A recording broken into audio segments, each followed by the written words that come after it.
الأجل يا إمام زمانا الأجل. أعوذ بالله من الشيطان الرجيم. بسم الله الرحمن الرحيم.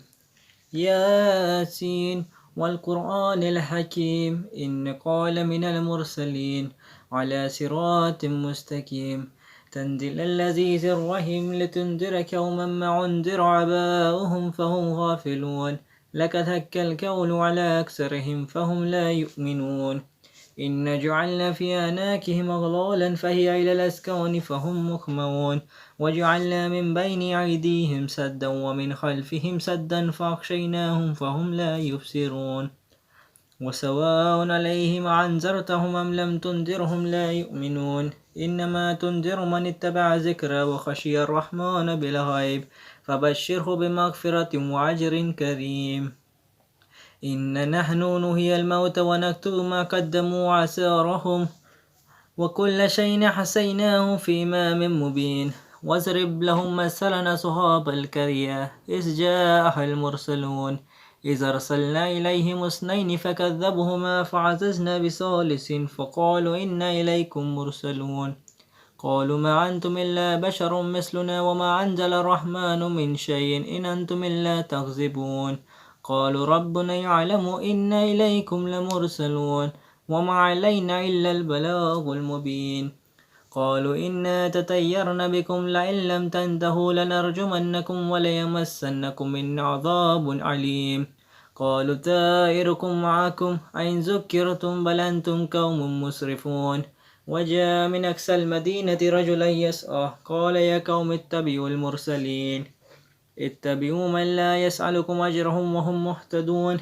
وما لي على أعبد الذي فطرني وإليه ترجعون أتخذوا من دونه آلهة يردن الرحمن بضر لا تغني عني شفاعتهم شيئا ولا ينقذون إني ذل في ضلال مبين إني آمنت بربكم فاسمعون قيل ادخل الجنة قال يا ليت قومي يعلمون بما غفر لربي وجعلني من المكرمين وما أنزلنا على قومه من بعده من جند من السماء وما كنا منزلين إن كانت إلا صيحة واحدة فإذا هم خامدون يا حسرة على العباد ما يأتيهم من رسول إلا كانوا به يستهزئون ألم يروا كما أهلكنا قبلهم من القرون أنهم إليهم لا يرجعون وإن كل لما جميع لدينا محضرون وآية لهم الأرض الميتة أحييناها وأخرجنا منها حبا فمنه يأكلون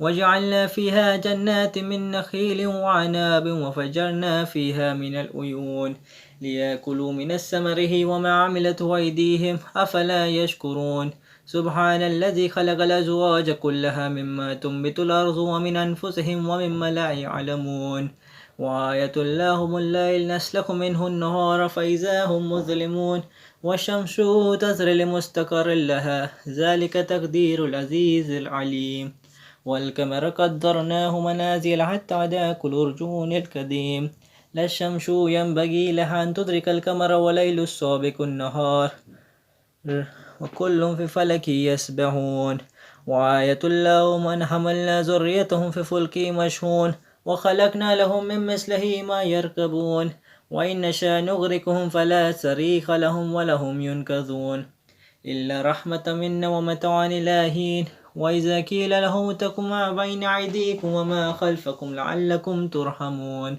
وما تأتيهم من آيات ربهم إلا كانوا عنها معرضين وإذا قيل لهم أنفقوا مما رزقكم الله قال الذين كفروا للذين آمنوا أنطعم من لو يشاء الله أطعمه إن أنتم إلا في ضلال مبين ويقولون متى هذا الوعد إن كنتم صادقين ما ينظرون إلا صيحة واحدة تأخذهم وهم يخصمون فلا يستطيعون توصية ولا إلى أهلهم يرجعون ونفخ في الصور فإذا هم من الأجداث إلى ربهم ينسلون قالوا يا ويلنا من بعثنا من مركزنا هذا ما وعد الرحمن وصدق المرسلون إن كانت إلا صيحة واحدة فإذا هم جميع لدينا محضرون فاليوم لا تظلم نفس شيئا ولا تجزون إلا ما كنتم تعملون إن أصحاب الجنة اليوم في شغل فاكهون هم أزواجهم في ظلال على الأرائك متكئون لهم فيها فاكهة ولهم ما يدعون سلام قولا من رب رحيم وامتازوا اليوم أيها المجرمون ألم أحد إليكم يا بني آدم ألا تعبدوا الشيطان إنه لكم عدو مبين وإني اعبدوني هذا صراط مستقيم ولقد أزل منكم جبلا كثيرا أفلم تكونوا تأكلون هذه جهنم التي كنتم توعدون اصلوها اليوم بما كنتم تكفرون اليوم نختم على أفواههم وتكلمنا أيديهم وتشهد أرجلهم بما كانوا يكسبون ولو نشاء لطمسنا على أعينهم فاستبقوا الصراط فعنا يبصرون ولو نشاء لمسخناهم على مكانتهم فما استطاعوا موذيا ولا يرجعون ومن نعمره ننكسه في الخلق أفلا يأكلون وما علمناه شيرا وما ينبغي له إن هو إلا ذكر وقرآن مبين لينذر من كان حيا وهيك القول على الكافرين أولم يروا أنا خلقنا لهم مما عاملت أيدينا أنعاما فهم لها مالكون وذللناها لهم فمنها ركوبهم ومنها يأكلون ولهم فيها منافع ومشارب أفلا يشكرون واتخذوا من دون الله آلهة لعلهم ينصرون لا يستطيعون نصرهم وهم لهم جند محضرون فلا يحزنك قولهم إننا نعلم ما يسرون وما يعلنون أولم ير الإنسان أنا خلقناه من نطفة فإذا هو خصيم مبين وضرب لنا مثلا ونسي خلقه قال من يحيي العظام وهي الرميم قل يحيي الذي أنشأها أول مرة وهو بكل خلق عليم الذي جعل لكم من الشجر الأخضر نارا فإذا أنتم منه توقدون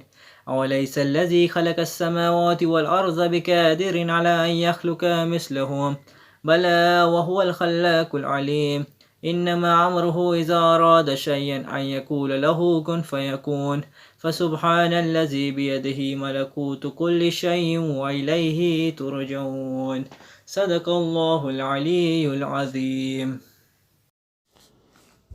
گھر والے تو سب سو گئے جنگل کو بسا کر، گھر جا کے کروں کیا، گھر جا کے کروں کیا. گھر والے تو سب سو گئے جنگل کو بسا کر، گھر جا کے کروں کیا، گھر جا کے کروں کیا. بن بائی کے گھر سوئے وطن جائے گی زینب، مر جائے گی زینب، مر جائے گی زینب. منہ اہل وطن کو بھلا دکھلائیں گے کیوں کر، گھر جا کے کروں کیا، گھر جا کے کروں کیا. گھر والے تو سب سو گئے جنگل کو بسا کر، گھر جا کے کروں کیا، گھر جا کے کروں کیا.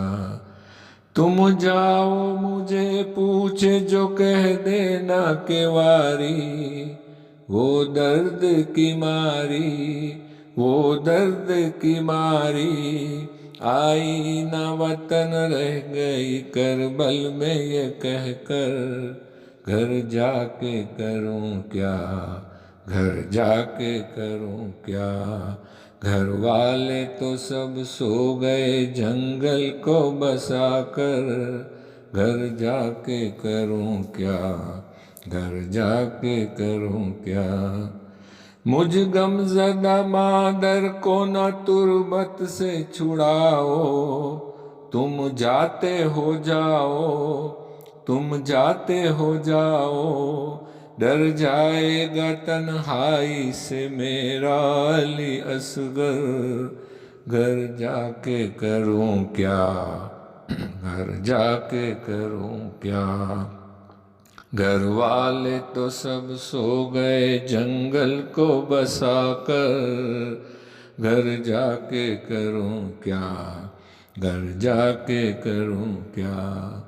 بیٹھوں گی نہ میں سائے میں، چھوڑوں گی نہ تربت، آ جائے قیامت، آ جائے قیامت۔ یہ کہتی ہے کو کھجڑی ہوئی بانو یہ مزتر، گھر جا کے کروں کیا، گھر جا کے کروں کیا۔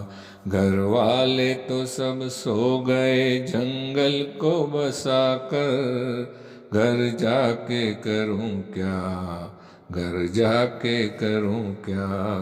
سکائے سکینہ میرے بھائی کا دلارا، اماں کا تھا پیارا، اماں کا تھا پیارا۔ سوتا ہے لبے نہر وہ شانوں کو کٹا کر، گھر جا کے کروں کیا، گھر جا کے کروں کیا۔ گھر والے تو سب سو گئے جنگل کو بسا کر، گھر جا کے کروں کیا، گھر جا کے کروں کیا۔ ماں چھوڑ دے اس بن میں اسے کیسے اکیلا، کہتی ہے یہ لیلا، کہتی ہے یہ لیلا۔ یا سوتا ہے 18 برس کا میرا اکبر، گھر جا کے کروں کیا، گھر جا کے کروں کیا۔ گھر والے تو سب سو گئے جنگل کو بسا کر، گھر جا کے کروں کیا، گھر جا کے کروں کیا۔ کوشش ہے کہ 1 مرتبہ سورہ حمد اور 3 مرتبہ سورہ قل هو اللہ احد کی تلاوت فرما کر مرحوم حاجی محمد حسین ابن رجب علی بیجانی کی روح کو ایصال فرماتے ہیں۔ فاتحہ۔ لا حول ولا قوة الا باللہ العلی العظیم۔ اعوذ باللہ من الشیطان اللعین الرجیم۔ بسم اللہ الرحمن الرحیم۔ الحمد للہ رب العالمین، الصلاة والسلام علی اشرف الانبیاء والمرسلین، خاتم النبیین سیدنا و مولانا ابی القاسم محمد وعلی اہل بیتہ الطیبین الطاہرین المعصومین، ولعنۃ اللہ علی اعدائہم اجمعین۔ اما بعد، فقد قال اللہ سبحانہ تبارک وتعالی فی کتابہ الحکیم وقولہ الحق۔ بسم اللہ الرحمن الرحیم۔ فبما رحمۃ من اللہ لنت لہم ولو كنت فظا غلیظ القلب لانفضوا من حولک۔ صلوات پڑھتے پر محمد اور آل محمد۔ اللہم صل علی محمد و آل محمد۔ عشر مجالس کی آج تیسری گفتگو ہے، اور عنوان گفتگو یہ رکھا گیا ہے صحیفہ سجادیہ اور اصول بندگی۔ اسی عنوان پر گفتگو کرنے کے لیے قرآن کریم کی جس آیہ کریمہ کو تلاوت کرنے کا شرف حاصل کیا ہے، اس میں اللہ اپنے نبی کے صفات حسنہ کو اس طرح سے بیان کر رہا ہے۔ فَبِمَا رَحْمَةٍ مِّنَ اللَّهِ لِنْتَ لَهُمْ۔ میرے نبی، آپ لوگوں سے محبت کرتے ہیں، آپ کے دل میں بشریت کا درد پایا جاتا ہے، اور آپ ہر فرد بشر کا خیال رکھتے ہیں۔ آپ کی زبان طیب و طاہر ہے، آپ کا قلب پاک و پاکیزہ ہے۔ آیہ کریمہ میں اگر آپ غور کریں تو آپ کو بخوبی یہ بات واضح ہو جائے گی کہ کسی کو چاہنا یا کسی سے محبت کرنا یہ ایک ایسی فضیلت ہے جو انسان کے قلب سے ہے اور انسان کے دل سے مربوط ہے یہ، اور اتنی اہم فضیلت ہے کہ اگر انسان کے دل میں ایک دوسرے کی محبت نہ ہو تو پھر انسان کے یہاں ایثار اور قربانی کا جذبہ پیدا نہیں ہو سکتا ہے۔ کس بنیاد کے اوپر ایک انسان ایثار کرتا ہے؟ کس بنیاد کے اوپر ایک انسان دوسرے کا خیال کرتا ہے؟ کس بنیاد کے اوپر ایک انسان کسی کے لیے سہارا بنتا ہے؟ اسی بنیاد پر تو کہ اس کے دل میں اس انسان کے نسبت رحم اور محبت پائی جاتی ہے۔ اسی لیے آج کی ہماری گفتگو کا عنوان ہے صحیفہ سجادیہ کی 20ویں دعا ہے، دعائے مکارم الاخلاق۔ یہ ایک دعا ہے لیکن مکمل اصول بندگی اس میں بتائے گئے ہیں، لہٰذا آج کی اپنی گفتگو اسی دعا کے حوالے سے عرض کروں گا آپ کی خدمت میں، اور اس دعا میں جن باتوں کی طرف اشارہ کیا گیا ہے ان باتوں کو آپ کی خدمت میں عرض کرنا چاہوں گا۔ انسان کے جو کمالات ہیں، جیسے میں نے آپ کی خدمت میں عرض کیا کہ یہ محبت کرنا، کسی کو چاہنا، کسی کا درد رکھنا، یہ وہ فضیلت ہے جو انسان کے قلب سے مربوط ہے۔ اس کا مطلب یہ ہوا کہ کچھ فضیلتیں ایسی بھی ہیں اور کچھ اچھائیاں ایسی ہیں جو انسان کے قلب سے مربوط ہیں، اور کچھ فضیلتیں ایسی ہیں جو انسان کی زبان سے مربوط ہیں، اور کچھ فضیلتیں ایسی ہیں جو انسان کے اعضاء و جوارح سے مربوط ہیں۔ اور صرف فضیلت ہی نہیں، کچھ بری صفات بھی ہیں جو قلب سے مربوط ہیں، اسی طرح سے کچھ برے صفات ہیں جو انسان کی زبان سے مربوط ہیں، اور کچھ اچھے صفات ہیں جو انسان کے اعضاء و جوارح سے مربوط ہیں۔ اب آپ توجہ کریے گا، علماء نے لکھا ہے اسی صحیفہ سجادیہ کی 20ویں دعا، دعائے مکارم الاخلاق کے ضمن میں، کہ انسانی کمالات اور انسانی فضائل 3 شعبوں میں تقسیم ہوتے ہیں، ایک اعتقاد، دوسرا قول، اور تیسرا شعبہ عمل کا ہے۔ اعتقاد یعنی عقیدہ، قول یعنی بولنا، گفتگو کرنا، اور عمل یعنی انجام دینا۔ علماء نے لکھا ہے کہ انسانی فضائل اور انسانی کمالات 3 شعبوں میں بٹتے ہیں، پہلا اعتقاد، دوسرا قول، اور تیسرا حصہ عمل کا ہے۔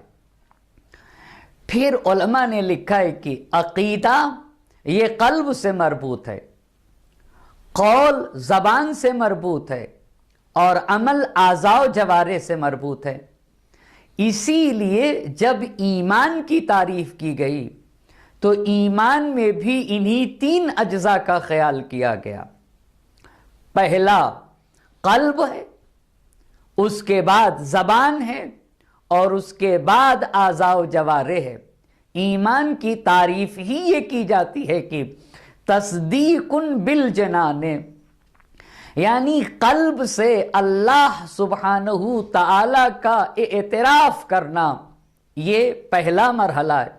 وَإِقْرَارٌ بِاللِّسَانِ، جس بات کو اپنے قلب سے مانا ہے زبان کے اوپر وہ جاری کیا جائے، یعنی اگر اللہ سبحانہ تعالی کو اور نبی گرامی حضرت محمد مصطفیٰ صلی اللہ علیہ وآلہ وسلم کو اگر اپنے قلب سے اللہ کو اپنا خالق و مالک مانا ہے اور نبی گرامی کو اس کا رسول مانا ہے، تو اگر قلب سے مانا ہے تو دوسرا مرحلہ یہ بنتا ہے کہ زبان سے اس کا اقرار کیا جائے۔ لہٰذا ایمان کی تعریف میں یہ بات کہی گئی، تصدیق بالجنان، قلب سے اعتقاد پیدا کرنا، وَإِقْرَارٌ بِاللِّسَانِ، اور زبان کے ذریعے سے اقرار کرنا، وَعَمَلٌ بِالْأَرْكَانِ، کا صرف زبان سے کہہ لینا ہی کافی نہیں ہے کہ لا الہ الا اللہ محمد الرسول اللہ، بلکہ دل میں اعتقاد رکھنے کے بعد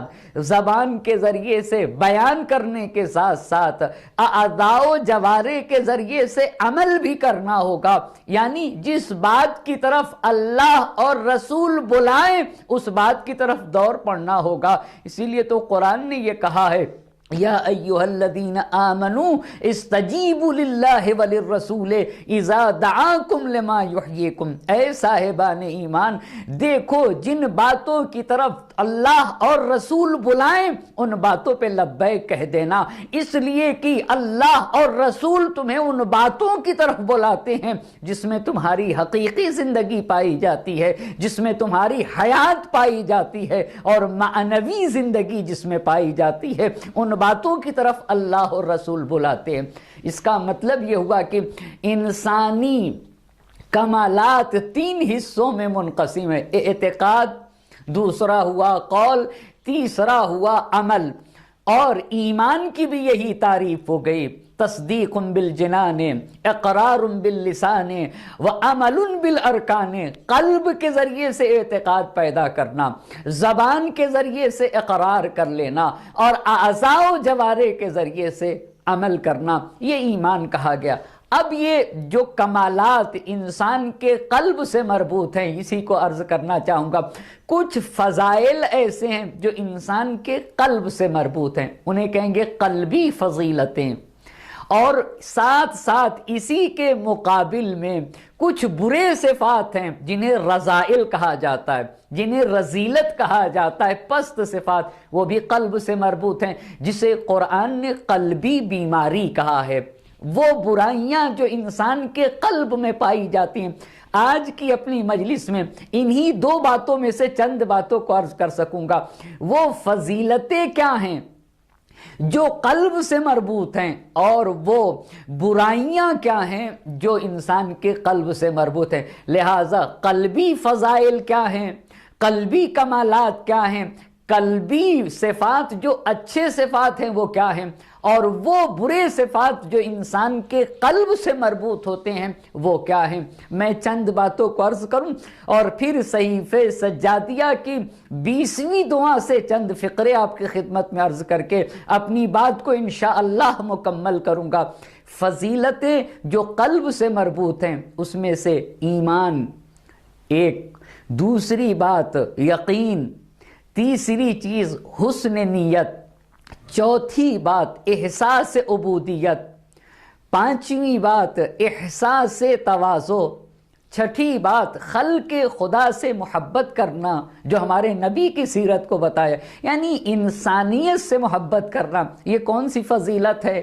یہ بھی وہی فضیلت ہے جو انسان کے قلب سے، یاد خدا یہ بھی ایک قلبی فضیلت ہے، تفکر غور و فکر کرنا یہ بھی ایک قلبی فضیلت ہے، علم با عمل انسان کا عالم با عمل ہونا، علم رکھنا یہ بھی ایک قلبی فضیلت ہے، خدا سے محبت کرنا یہ بھی ایک قلبی فضیلت ہے، اپنی نیکیوں کو کم سمجھنا اور اسی طرح سے اپنی کمیوں کو، اپنی برائیوں کو زیادہ سمجھنا، اور اکتساب فضائل میں رغبت حاصل کرنا، فضیلتوں کو حاصل کرنے کے لیے زیادہ سے زیادہ رغبت حاصل کرنا۔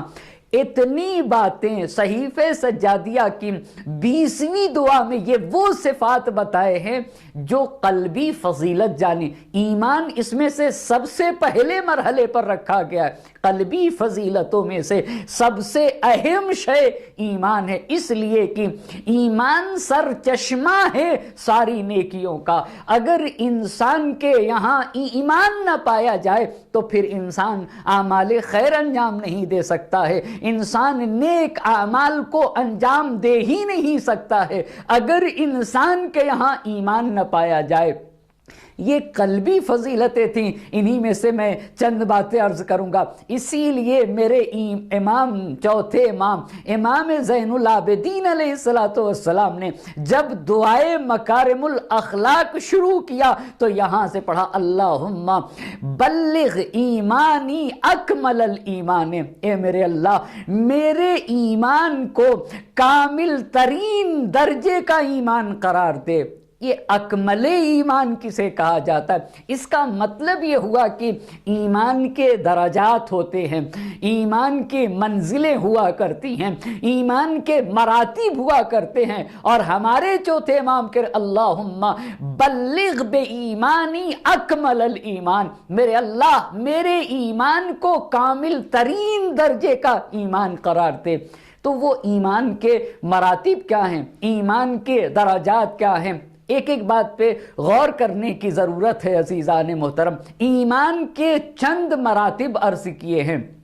پہلا مرتبہ، توجہ کرتے جائے گا، پہلا مرتبہ ایمان کا یہ کہ صرف اور صرف دل میں یہ عقیدہ پیدا کرے کہ اللہ اس کا خالق و مالک ہے اور محمد مصطفیٰ صلی اللہ علیہ وآلہ وسلم اس کے رسول ہیں۔ یہ ایمان کا پہلا درجہ، یعنی صرف انسان دل سے مان رہا ہے، نہ زبان پر اقرار کر رہا ہے، نہ عمل کے ذریعے اعضاء و جوارح کے ذریعے سے عمل کر رہا ہے، نہیں، صرف اور صرف قلب سے عقیدہ پیدا کرتا ہے کہ اللہ ایک ہے، اللہ اس کا خالق و مالک ہے اور محمد مصطفیٰ صلی اللہ علیہ وآلہ وسلم اس کے رسول ہے۔ اگر صرف کوئی انسان قلب سے اعتقاد پیدا کر لے تو یہ ایمان وہی ہے جسے ہم اسلام کہتے ہیں۔ اس بنیاد کے اوپر انسان کا جان و مال اور خون محفوظ رہ جائے گا، اس کی آبرو محفوظ رہے گی، وہ مسلمان کہا جائے گا۔ یہ پہلا مرتبہ، لہذا پہلا مرتبہ ایمان کا یہ ہوا کہ صرف اور صرف قلب سے اللہ کو اپنا خالق و مالک مانا جائے اور محمد مصطفیٰ صلی اللہ علیہ وآلہ وسلم کو اس کا رسول مان لیا جائے۔ یہ پہلا مرحلہ ہوا، جو یہی مسلمان جس کو ہم کہتے ہیں۔ دوسرا مرحلہ قلب سے بھی مانا ہے، اللہ کو اپنا خالق و مالک قلب سے مانا اور محمد مصطفیٰ صلی اللہ علیہ وآلہ وسلم کو اس کا رسول مانا، لیکن قلب کے ساتھ ساتھ زبان سے بھی اقرار کیا۔ توجہ کریے گا، زبان سے اقرار کیا، یعنی ہم نے مانا کہ اللہ ایک ہے، ہم نے مانا کہ نبی گرامی اس کے رسول ہیں، اس ماننے کے ساتھ ساتھ اپنی زبان سے بھی کہا لا الہ الا اللہ محمد الرسول اللہ، قلب سے بھی مانا، زبان سے بھی اقرار کیا، مگر عمل بجا نہ لائے، واجبات کو انجام نہ دیا، محرمات سے نہ بچے۔ یہ دوسرا مرحلہ ہوا، یہ دوسرا مرحلہ ہو گیا۔ توجہ کریے گا، ایمان کا اب ایک تیسرا مرحلہ ہے۔ وہ تیسرا مرحلہ کیا ہے؟ قلب سے اللہ کو ایک مانا، نبی گرامی کو اس کا رسول مانا، اور ماننے کے ساتھ ساتھ زبان سے بھی کہا لا الہ الا اللہ محمد الرسول اللہ۔ زبان سے کہنے کے بعد پھر عملی میدان میں بھی اتر کے واجبات کو بجا لائے، محرمات سے پرہیز کیا۔ یہ تیسرا مرحلہ ہوا۔ توجہ کرنے کی ضرورت ہے۔ بس پہلا مرحلہ صرف قلب سے مان لیا جائے اللہ خالق ہے اور محمد مصطفیٰ صلی اللہ علیہ وآلہ وسلم اس کے رسول ہیں۔ دوسرا مرحلہ قلب کے ساتھ ماننے کے ساتھ ساتھ زبان سے بھی اقرار کر لیا جائے۔ تیسرا مرحلہ قلب سے مانا جائے، زبان سے اقرار کیا جائے اور اعضاء و جوارح کے ذریعے سے عمل کیا جائے، مگر صرف واجبات کو انجام دے رہا ہے اور حرام سے بچ رہا۔ یہ تیسرا مرحلہ ہوا۔ چوتھا مرحلہ یہ ہے کہ انسان اپنے قلب سے اللہ کو اپنا خالق و مالک مان رہا ہے، نبی گرامی کو اس کا رسول مان رہا ہے، اپنے قلب سے مان رہا ہے، ساتھ ساتھ زبان سے اقرار بھی کر رہا ہے، اور ساتھ ساتھ اعضاء و جوارح سے عمل کر رہا ہے، یعنی واجبات کو بھی انجام دے رہا ہے، محرمات سے بھی بچ رہا ہے۔ اتنا ہی نہیں، واجبات کے ساتھ ساتھ مستحبات کو بھی بجا لا رہا ہے، اور حرام کو چھوڑنے کے ساتھ ساتھ مکروہات کو بھی چھوڑ رہا ہے۔ یہ چوتھا مرحلہ ہوا۔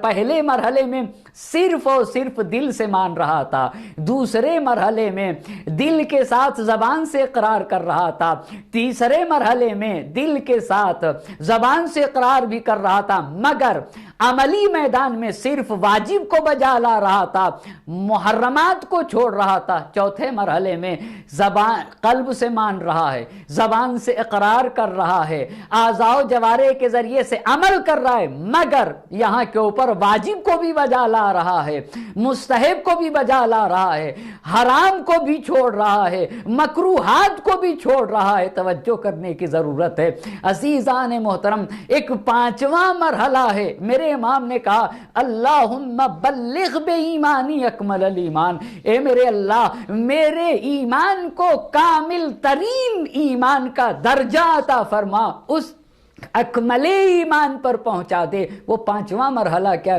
انسان قلب سے اللہ اور اس کے رسول کو مانتا ہے، پھر زبان کے ذریعے سے اقرار کرتا ہے، پھر اعضاء و جوارح کے ذریعے سے واجبات کو انجام دیتا ہے، مستحبات کو بھی انجام دیتا ہے، حرام کو ترک کرتا ہے، مکروہات کو بھی ترک کرتا ہے، لیکن ساتھ ساتھ مباح کو بھی چھوڑ دیتا ہے۔ توجہ کریے گا، مباح کسے کہا جاتا ہے؟ جس کا کرنا یا نہ کرنا برابر ہو۔ مثلا پانی پینا مباح ہے، یعنی چاہے پیے یا نہ پیے۔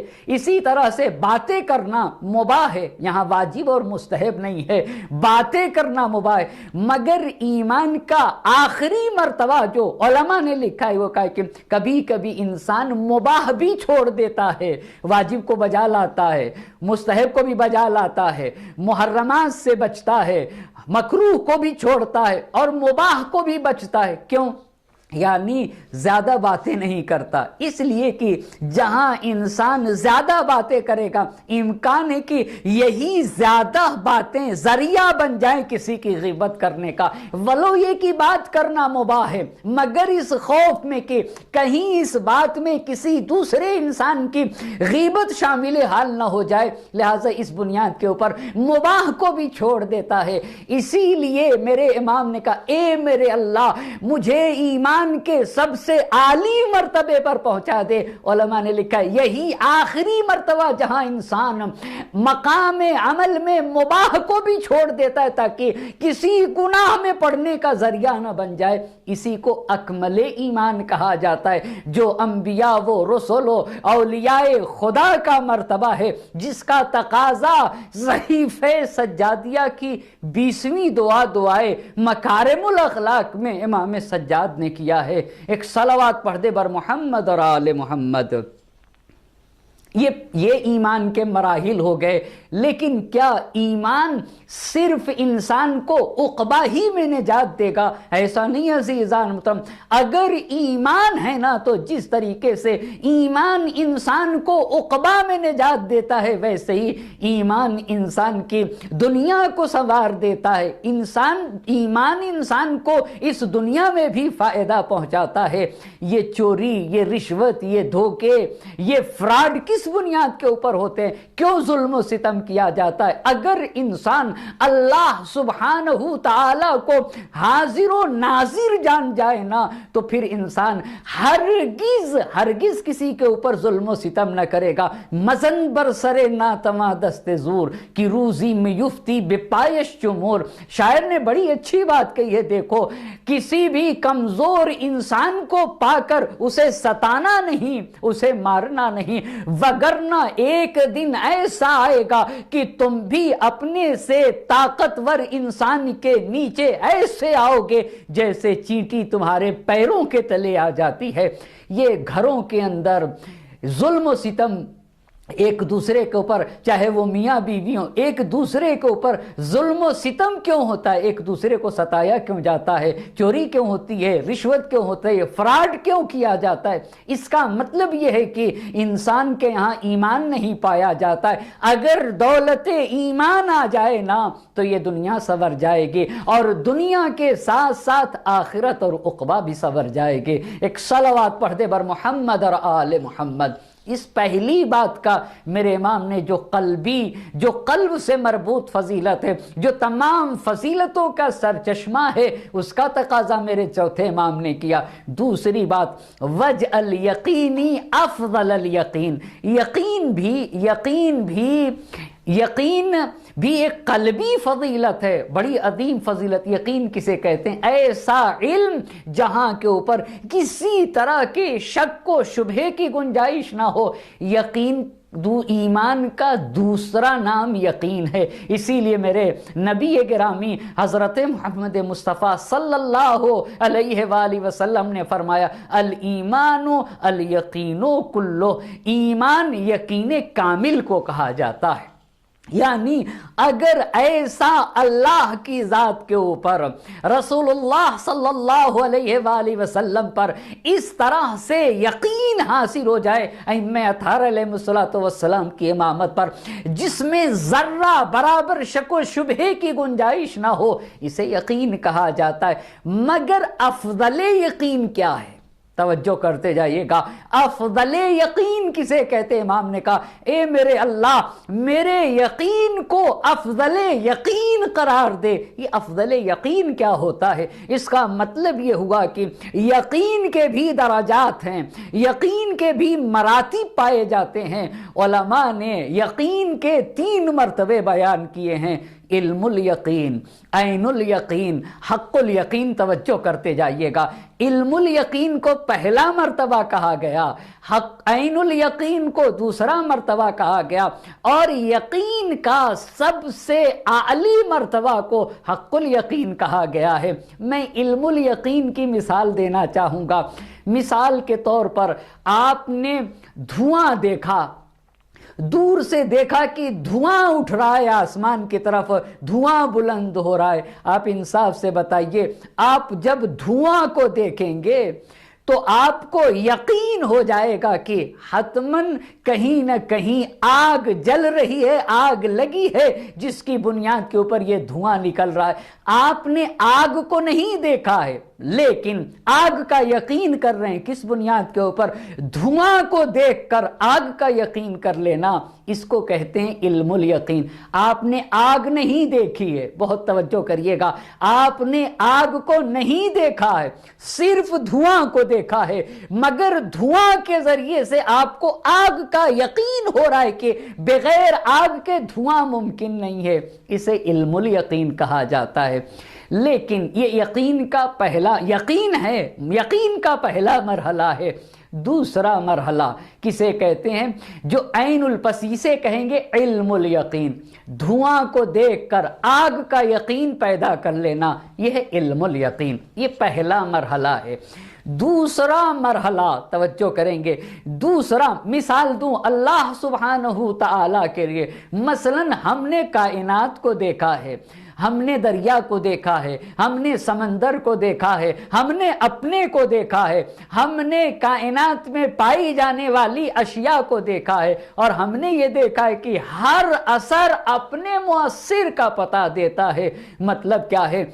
آ کر مولائے کائنات کی خدمت میں پوچھنے والا سائل آ کر کہتا ہے کہ مجھے ایک لمحے میں، چند لمحے میں بتائیے کہ کیا اس کائنات کا خالق موجود ہے؟ تو میرے امام نے یہی تو کہا تھا، کیا کبھی تم نے صحرا کا سفر کیا ہے؟ کبھی تمہارا گزر جنگل سے ہوا ہے؟ وہ شخص کہتا ہے کہ ہاں۔ کہا جب جنگل سے گزر رہے تھے کیا تم نے میگنی دیکھی تھی؟ کہا ہاں میگنی دیکھی ہے۔ کہا کس کی میگنی دیکھی تھی؟ کہا اونٹ کی میگنی میگنی دیکھی تھی. کہا میگنی دیکھ کر کیا سمجھے تھے؟ کہا میں نے جب میگنی دیکھی ہے اونٹ کی تو میں سمجھا تھا کہ میگنی ہے تو حتماً یہاں سے اونٹ گزرا ہوگا، بغیر اونٹ کے یہ میگنی ممکن نہیں ہے. توجہ کریے گا، میگنی دیکھا ہے مگر اونٹ کا یقین ہے. تو میرے امام نے کہا جب ایک میگنی بغیر اونٹ کے ممکن نہیں ہے تو اتنی بڑی دنیا بغیر خالق و مالک کے کیسے ممکن ہو سکتی ہے؟ اسے کہتے ہیں کہ جس طریقے سے دھواں کو دیکھ کر آگ کا پتہ لگا لیا، آگ کا یقین پیدا کر لیا، اسی طرح سے اس کائنات کو دیکھ کر خالق و مالک کا یقین ہوا. یہ پہلا ہے، اسے کہا جاتا ہے علم الیقین. لیکن یقین کا دوسرا مرحلہ جہاں انسان کی بصیرت، دل کی نگاہیں کھل جاتی ہیں، ایسا مرحلہ پیش آتا ہے. اللہ کے نبی حضرت محمد مصطفیٰ صلی اللہ علیہ وآلہ وسلم نماز صبح پڑھا رہے تھے، اور نماز صبح پڑھانے کے بعد جب اپنے نمازیوں کی طرف رخ کیا تو دیکھا کہ ایک جوان ہے جس کے چہرے کے اوپر ایسا لگ رہا تھا جس کے چہرے سے کہ رات میں اسے نیند نہیں آئی ہے، جو انسان رات میں سویا نہیں ہے. تو اللہ کے نبی نے اس سے پوچھ لیا کہ کیف اصبحت، تم نے کیسے صبح کی ہے؟ تو کہتا ہے کہ اللہ کے نبی میں نے اس حالت میں صبح کی ہے کہ مجھے یقین ہو گیا. یعنی یقین کی حالت میں صبح کی ہے. توجہ کریے گا، نبی گرامی نے فرمایا ہر شے کی ایک علامت ہے، بتا تیرے یقین کی کیا علامت ہے؟ توجہ کریے گا، وہ کہہ رہا تھا میں نے اس حالت میں صبح کیا ہے کہ میں یقین کے اوپر ہوں، یقین کے اوپر ہوں. یہ کون سے یقین کی بات کر رہا؟ یعنی وہ یہ کہنا چاہ رہا تھا میری قلب کی آنکھیں کھل گئی ہیں، اور کہہ رہا تھا میرے یقین کی دلیل یہ ہے کہ یہ جتنے نمازی بیٹھے ہوئے نا، اگر آپ مجھ سے پوچھیں گے تو میں بتا دوں گا کہ ان میں سے کون جنتی ہے اور کون جہنمی ہے. اور وہ کہہ رہا تھا کہ میں یہاں سے بیٹھا بیٹھا جنت کو دیکھ رہا ہوں. یہ ظاہری آنکھوں سے تو نہیں نہ دیکھ رہا تھا، اسے کہتے بصیرت. توجہ کریے گا، عین علم الیقین تو پہلا مرحلہ ہوا. دوسرا مرحلہ عین الیقین کا. عین الیقین کسے کہا جاتا ہے؟ جہاں قلب کی نگاہیں کھل جائیں، جہاں انسان بابصیرت ہو جاتا ہے. لیکن اس کی ایک مثال سمجھانے کے لیے، وہاں ہم دھوئیں کو دیکھ کر آگ تک پہنچ رہے تھے. اگر ہم خود آگ کو دیکھ لیں تو ہمیں یقین ہو جائے گا کہ نہیں. اگر خود اپنی آنکھ سے آگ کو دیکھ لیا جائے تو اسے کہا جاتا ہے عین الیقین. توجہ کریں، آگ کو صرف دیکھا ہے اور دیکھ کر علم حاصل ہوا. ابھی ہم نے آگ کو ٹچ نہیں کیا ہے. ایک ایک بات پہ توجہ کریے گا. اسی لیے اگر خود آگ کو دیکھ لے اور آگ کو دیکھ کر آگ کا یقین ہو تو اسے عین الیقین کہا جاتا ہے. کسی نے میرے مولا سے پوچھا کہ کیا آپ نے اپنے پروردگار کو دیکھا ہے؟ توجہ کریے گا، توجہ کریں گے، عین الیقین بتانا چاہتا ہوں. کیا آپ نے اپنے پروردگار کو دیکھا ہے؟ امام نے کہا لم اعبد ربا لم ارہ، میں نے اس خدا کی عبادت ہی نہیں کی ہے جس خدا کو میں نے نہ دیکھا ہو، لیکن میں نے خدا کو اپنے دل کی نگاہوں سے دیکھا ہے. اسے عین الیقین کہا جاتا ہے. جہاں آپ خود اپنی آنکھوں سے آگ کو دیکھ لیں، یہ ظاہری مثال ہے. جہاں انسان قلب کی نگاہوں سے علم غیب پیدا کر لیتا ہے اور غیب کی چیزوں کا علم پیدا کر لیتا ہے، اسے کہا جاتا ہے عین الیقین. پس پہلی چیز علم الیقین، دھواں کو دیکھ کر آگ کا علم حاصل کرنا، یہ علم الیقین ہے. اور خود اگر آگ کو دیکھ لیا جائے اسے کہتے ہیں عین الیقین. اور تیسرا یقین کا جو سب سے افضل مرحلہ ہے وہ کون سا مرحلہ ہے؟ اسے حق الیقین کہا جاتا ہے. کیسے آپ پہلے مرحلے میں دھوئیں کو دیکھ کر آگ کا علم ہو رہا تھا،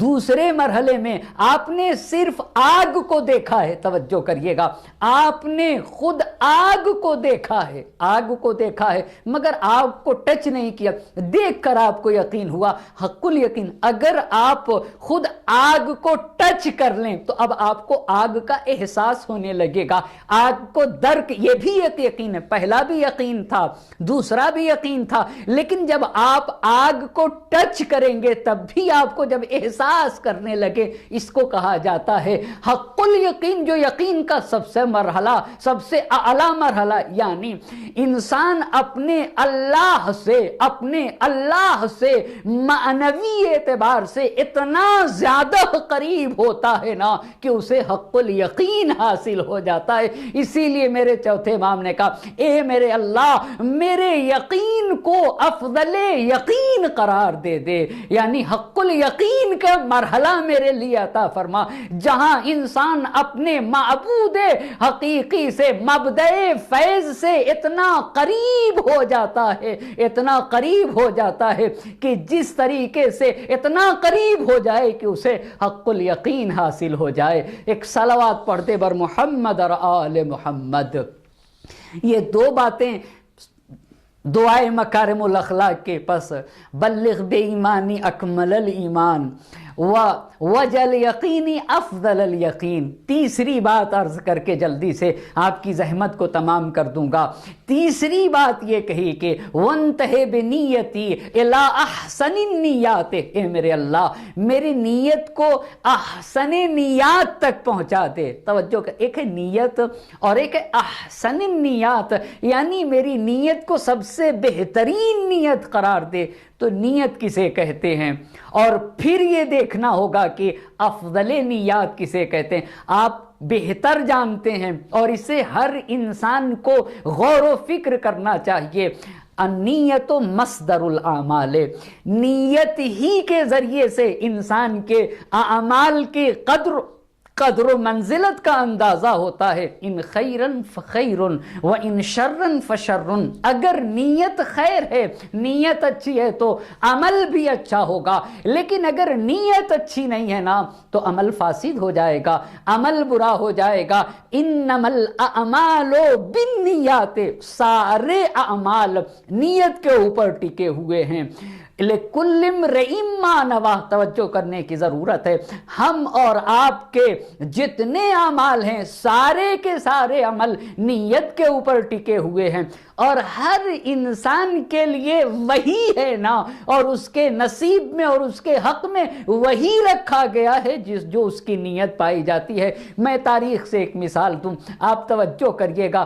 ہم بھی نماز پڑھتے ہیں، 4 رکعت 2 رکعت، اور ائمہ اطہار بھی نماز پڑھتے ہیں، مراجع کرام بھی نماز پڑھتے ہیں، اولیاء خدا بھی نماز پڑھتے ہیں، دونوں 2 رکعت پڑھتے ہیں، مگر کہاں ہماری نماز، کہاں مراجع کرام کی نماز، کہاں اولیاء خدا کی نماز، کہاں انبیاء و مرسلین کی نماز۔ توجہ کریے گا، کتنے لوگوں نے جنگیں کی ہیں، کتنے لوگوں نے تلوار چلائی ہے، آپ بتائیں ایک تلوار چلانے میں کتنی دیر لگتی ہے، کیسے ایک عمل، ایک تلوار ہے، کیوں حدیث نے کہا ضربت علی یوم الخندق افضل من عبادت الثقلین؟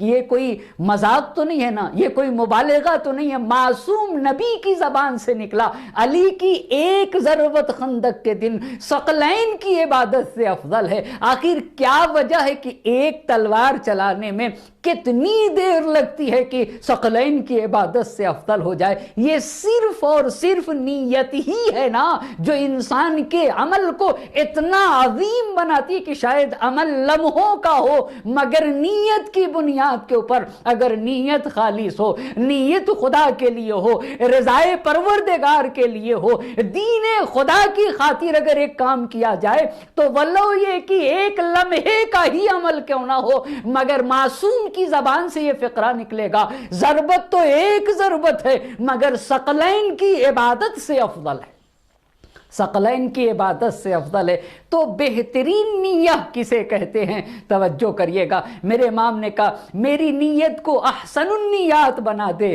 توجہ کریں عزیزان محترم، چاہے ہم ایک مجلس کرتے ہیں، ہم عزاداری کرتے ہیں، یا ہم زیارت کو جاتے ہیں، کوئی بھی عمل کریں گے، ہمارے عمل کی ویلیو ہماری نیت کی بنیاد کے اوپر ہے۔ نیت کیا ہے؟ کہیں دکھاوا تو نہیں ہے، کہیں کسی کے ریاکاری کے لیے نہیں، کسی کو بتانے کے لیے تو نہیں، اپنے کو بڑا بنانے کے لیے تو نہیں۔ اگر یہ ساری نیتیں ہیں نا تو پھر ہمارے عمل کی ارزش اور اہمیت کچھ بھی نہ رہ جائے گی۔ تو احسن النیات کسے کہتے ہیں؟ جسے میرے امام نے کہا کہ اے اللہ کسی بھی عمل میں میری نیت کو احسن النیات تک پہنچا دے۔ وہ احسن نیات کیا ہے؟ توجہ کرے گا، علماء نے لکھا ہے کہ احسن نیات میں 3 چیزیں اگر ہونا تو وہ احسن النیات ہوتی ہے۔ پہلی بات یہ کہ ان یکونا خالصتا لوجہ اللہ، یعنی عمل صرف اور صرف خدا کے لیے ہو، یہ پہلی چیز ہے۔ تو پھر نیت سب سے بہترین نیت ہوگی ان یکون خالصتا لوجہ اللہ، عمل صرف اور صرف خدا کے لیے ہو،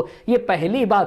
دوسری بات یہ کہ اس میں ریاکاری کا شائبہ نہ پایا جاتا ہو، دکھاوا نہ ہو، سناوا نہ ہو، ریا اور سمعہ نہ پائے جائیں، بس اللہ کے لیے ہو، دکھاوا نہ ہو۔ اور تیسری بات، یہ ساری باتیں نہایت سخت ہیں، اور تیسری بات یہ ہے کہ کسی بھی فرد بشر سے شکریہ اور جزا کی توقع نہ رکھے۔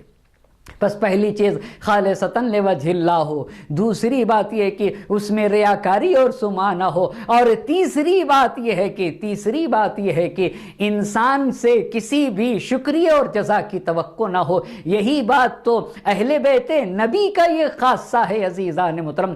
سائل آیا تھا، مسکین بن کے، اسیر بن کے، یتیم بن کے آپ کے دروازے پر آیا تھا، اور اپنا کھانا اسے دے دیا، پانی سے افطار کر لیا، پانی سے افطار فرما لیا۔ اسی عمل کو اللہ نے ایسے کہا ہے نا، انما نطعمکم لوجہ اللہ، اللہ نے ان کی زبان سے بیان کیا، انما نطعمکم لوجہ اللہ، ہم تو صرف اور صرف رضائے الہی کے لیے اطعام کرتے ہیں، لا نرید منکم جزاء ولا شکورا، نہ تم سے ہم بدلہ چاہتے ہیں اور نہ ہی تم سے ہم شکریہ کی توقع رکھتے ہیں۔